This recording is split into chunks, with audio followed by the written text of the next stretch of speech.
Welcome back to Quarantine Apologetics, defending the faith while under lockdown.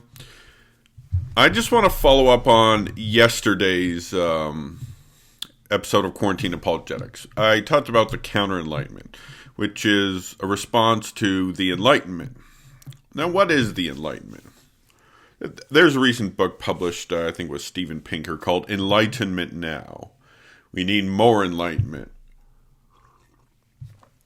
Truth is, and of course the Enlightenment is contrasted with the Dark Ages, the age of the church. This is the age of atheism and reason. So anyway, is the Enlightenment a good thing? And if you're a Christian, you should reject the Enlightenment wholeheartedly. I mean, if you're a secularist too, you should probably reject it on common sense alone. Because the Enlightenment is so dangerous, so evil, so demonic, so anti-God, anti-science even. The science from the Enlightenment is terrible. It's a very anti-science movement.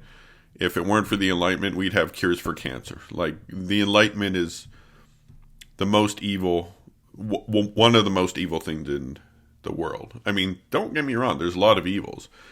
Communism, Nazism, racism, eugenics, sodomy, but all of these things are endorsed by the Enlightenment, either explicitly or implicitly. For example, 1789 is when it's the first bit of Enlightenment power, where it finally triumphs over its nemesis, the Catholic Church, the Church Jesus Christ established. And what does it do? Oh, it declares the rights of man. Oh, yeah, we got the rights of man. Well, guess what? A few months later, they order all church property confiscated. That's called theft. And then, not too long after that, you got the old Reign of Terror, where priests, monks, nuns are murdered. Not to mention a whole bunch of other people. So you've got the looting of church property and the mass murder. Then that's followed by us. And of course, the worst part is, eventually Napoleon goes and spreads these demonic ideas. So the cancer metastasized through Napoleon. And then you have a whole century of wars and revolutions. I'm talking about the 19th century. Then you get the 20th century. And then it just gets even worse. You have World War I, World War II, Nazism, communism, the Holocaust, the Armenian genocide, Rwandan genocide. This only happens in Enlightenment world. Why? Because there's no respect for God's law.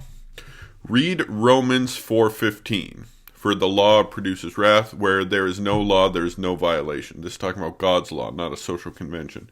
So if there's no God, anything is permitted. You can do the French Revolution, communism, Nazism, eugenics, all this stuff.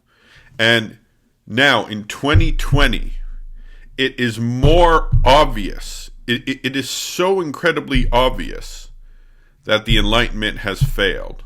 Not just, well, it might not be good, pros and cons. It's always been like that. Now, we know it's failed. We have to go back to what's called the Dark Ages, but to be honest, there was more light in the Dark Ages than there was in the Enlightenment.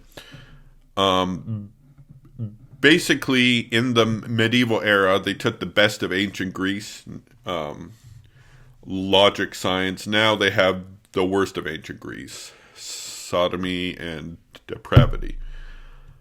That's all it is. Now, there's truth in the Enlightenment. That's true. But there's truth in Islam, truth in there's truth in Mormonism, there's truth in communism even. But that doesn't mean we adopt those philosophies, because with the truth comes a whole bunch of error, and evil error at that.